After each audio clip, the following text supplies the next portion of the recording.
ce qui vient de leur cœur, ça ne vient pas de moi, Jérémie chapitre 14. Oui. Quelqu'un vient vous annoncer que du bien, c'est un faux prophète. Ah, des gens vont venir, des orateurs, on aurait pu en faire bien plein ici, des orateurs connus. Il y en a plein. Il y en a qui sont venus, qui sont connus, mais c'est des hommes de Dieu.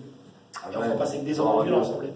Des hommes qui tiennent la parole, la vérité, et qui sont capables de nous enseigner. D'autres vont venir, ils jouent les prophètes, il y a des prophètes partout aujourd'hui. Oh, mon frère Alain, je te dis, tu vas partir au Sénégal, là-bas au Congo, tu vas être missionnaire. Oh, toi, ma soeur, n'a jamais dépassé le département, tu vas aller en Amérique du Sud.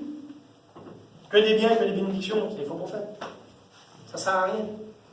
Est-ce que vous comprenez? C'est pour séduire les gens. Et il y a plein de gens comme ça aujourd'hui. Souffre avec moi comme un boss malade dans Jésus-Christ. C'est pas facile l'évangile. C'est pas facile, des fois on souffre dans le foyer, on souffre pour nos enfants. On souffre à cause des autres, on est rejeté parce qu'on n'est pas pareil que les autres. Eh oui, l'indifférence, on est différent. Pourquoi? Parce qu'il faut être dans le moule. C'est une conformité, il faut être conforme avec les gens qui vous entourent. Mais vous avez une personnalité. Si vous voulez marcher selon la parole de Dieu, ben vous verrez, Jésus, quand il est venu, c'était quoi? Ben c'était un autodidacte, trop mature, j'ai gêné. Ben, jamais on n'a parlé comme cet homme. Mais d'où lui vient cette chance? Il n'a pas fréquenté les synagogues, il a fait. Eh oui, gêné certains, parce que beaucoup l'ont accueilli, mais gêné certains, est-ce que vous comprenez? Souffre avec un soldat. Souffre.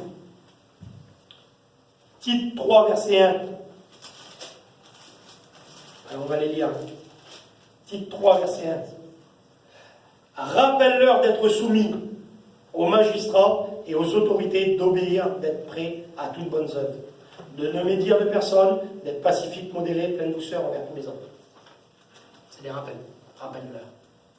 On rappelle des choses élémentaires des fois, on a oublié. On parlait tout à l'heure, certaines choses tout simples. Vous demandez à un enfant, un chrétien, c'est pas comme ça. C'est tout simple, mais ça s'est altéré. Ça s'est altéré. Moi, il y a quelques jours, on m'a proposé une fraude, il y a quelques jours, un chrétien, je sais pas, ça fait 30 ans qu'il est dit, on propose une fraude. Ben, j'ai dit, on va aller en enfer. Pourquoi tu vas aller en enfer? Ben, sinon, justement, je paye, mais si on commence à frauder, on va aller en enfer. Ben, il dit, c'est rien, ça, c'est pas méchant. Puis il a levé les yeux au ciel et a dit, il est bon, le Seigneur, il est gentil, Dieu. Parce que, fausse compréhension des Écritures. Degré au péché, on donne des degrés au péché. Petit péché mignon, c'est rien. Petit péché mignon, c'est rien. C'est pas méchant ça. Ben, prends mon permis, allez, roule sur mon permis. C'est pas méchant. Ben, c'est une fraude. Falsifie les Écritures. Ah oui, c'est répréhensible par la loi. Rappelle-leur donc d'être soumis aux autorités supérieures. Celui qui ne veut pas se soumettre aux autorités supérieures, il porte une malédiction sur lui, parce que toute institution vient de Dieu, et le magistrat porte le glaive. Romains chapitre 13, portons bien. C'est clair quand même, non? C'est carré. C'est pas évident, hein. C'est pas évident. On ne va pas rentrer la bouche en cœur comme ça à l'ancienne. Beaucoup d'appelés, mais peu d'élus. Il parle d'un petit troupeau, je vous dis, de la part du Seigneur, que les méga-churches, là, les grandes églises, ils sont 5000 membres, 3000 membres, 4000 membres, 2000 membres. Il y en a qui quittent des petites églises parce qu'ils vont là-bas. Ah, ils se cachent. Ah, ils sont là, personne ne les connaît, ils sont assis là, c'est bien. C'est bien. Pas trop méchante la parole. Petite pièce dans l'offrande. Ça ne coûte pas grand-chose, quoi. Ça ne coûte pas grand-chose, paye le prix. Je te dis de moi d'acheter de l'or éprouvé. Est-ce que vous comprenez? C'est pas facile. C'est pas facile. En quelques textes, après je vous laisse tranquille. Non? Si? C'est bon, il y en a qui sont d'accord. Je vais vous lire un texte dans 1 Timothée 6, verset 3. 1 Timothée 6, verset 3.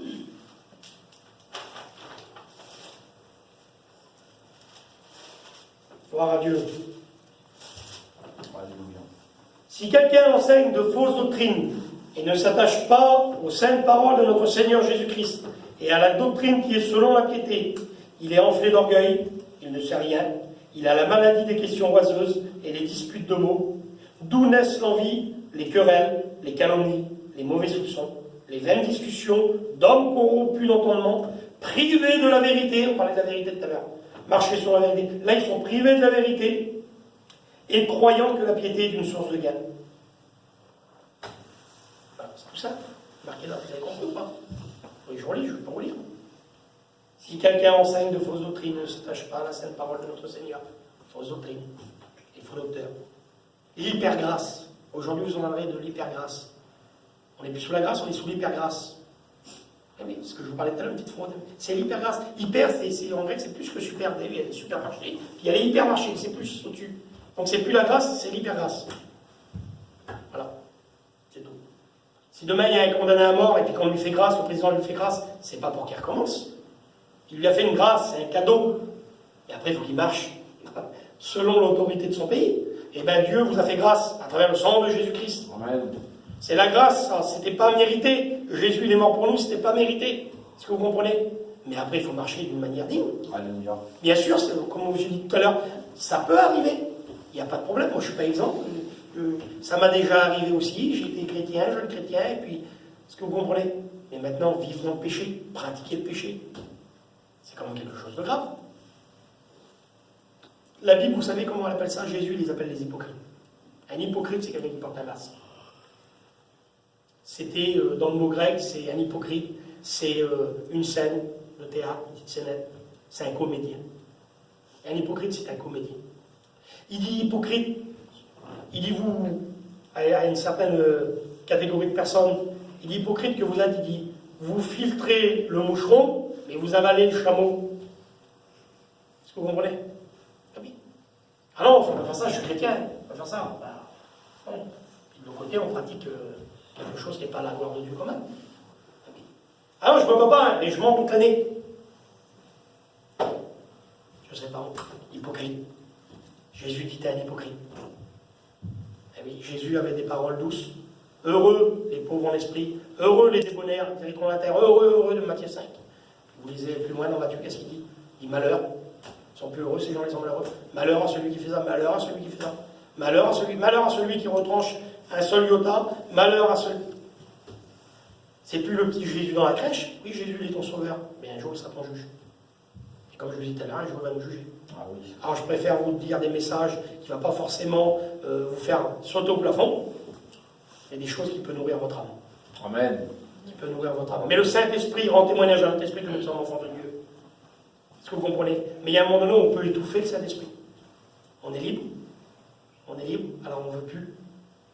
Convaincu par le Saint-Esprit, la soeur tout à l'heure, j'en ai parlé. C'est pas. Mais c'est comme 2 et 2 font 4. C'est tout simple. Moi, je vais être en ordre. Alors, il y aura, on fera l'effort. Peut-être des fois, c'est pas facile du jour au lendemain tout mettre en ordre, mais on fait l'effort. Oui, Dieu voit mon cœur, il me connaît. Ben justement, Dieu voit ton cœur rempli de cupidité. Eh oui. Il y a des gens qui parlent comme ça. Ben oui, puis si tu fais rien, Dieu voit ton cœur, Dieu voit ton cœur. Il faut évangile. Il faut évangile. On a annoncé des faux évangiles aux gens. Eh oui. C'est un autre évangile, ça c'est un autre Jésus. Est-ce que vous comprenez? Faites attention. Naoum, chapitre 2, verset 2. Le destructeur marche contre toi. Le destructeur marche contre toi. On a un ennemi, c'est le diable. Et il fera tout pour nous emmener en enfer. Tellement subtil. À travers la bouche du pasteur. Oh, une petite parole de soureuse, ah oui. C'est bon, ça me flatte, c'est bien, ça, on est bien. Tranquillement. Ah, il annonce bien tel, il est renommé. Je m'excuse. Un jour, un homme qui était un contemporain de Darby, s'appelait Georges Muller, très connu. À l'époque, on est dans les années 1830. Enfin, vous voyez, ça ne pas maintenant, il y a 200 ans. Cet homme-là a dû se séparer d'un frère qui s'appelle Darby, auteur d'une traduction. Et il a dit, voilà, je lis sa lettre. Il dit dans sa lettre, il dit, quand je lis la parole et quand je lis les lettres de Darby, il dit, je me rends compte qu'il y a des contradictions. Alors j'ai 2 solutions. Ou je m'attache à Darby, ou je m'attache à la parole de Dieu. Ben, il dit, j'ai choisi. Je suis attaché à la parole de Dieu. Amen. Moi, si vous venez me montrer quelque chose dans l'Écriture, et que c'est dans le contexte, et que la parole l'enseigne, je suis d'accord. Mais maintenant, si vous tordez le sens des Écritures, si vous paraphrasez, je ne suis pas d'accord. Je ne suis pas d'accord. La parole de Dieu s'interprète par la parole de Dieu. Eh oui. Maintenant, il y a des gens qui tordent le sens des Écritures. La Bible enseigne ça. Pour leur propre ruine. Et pour emmener captifs. Et je vais vous lire quelques textes, après je vous laisse tranquille. Ils rentrent dans les maisons, la Bible dit. Et ils rendent captifs les simples. Les simples, les gens simples. Ils les rendent captifs. Eh oui. Alors on leur fait confiance. On se donne à eux corps et âme. Malheur à l'homme qui se confie en l'homme. Heureux l'homme qui se confie en l'Éternel. Je vous lis quelques versets, on va arrêter là. 2 Timothée, chapitre 3. Il y en a des versets, vous avez la parole de Dieu, il faut aller là, et je ne vous lis pas tout. Il nous aurait fallu plusieurs heures. Sache que dans les derniers temps, 2 Timothée chapitre 3, que dans les derniers jours, il y aura des temps difficiles. Pas facile, on en parlait tout à l'heure. Car les hommes seront égoïstes, amis de l'argent, fanfarons, hautains, blasphémateurs, rebelles à leurs parents, ingrats, irreligieux, insensibles, déloyaux. Comment ça, Seigneur, il y aura des gens d'armée. J'ai eu au moins au téléphone des hommes, soi-disant de Dieu, dirigeants de fédérations. Vous savez à qui je parlais? Je parlais avec des fonctionnaires. C'était des hommes comme ça, insensibles.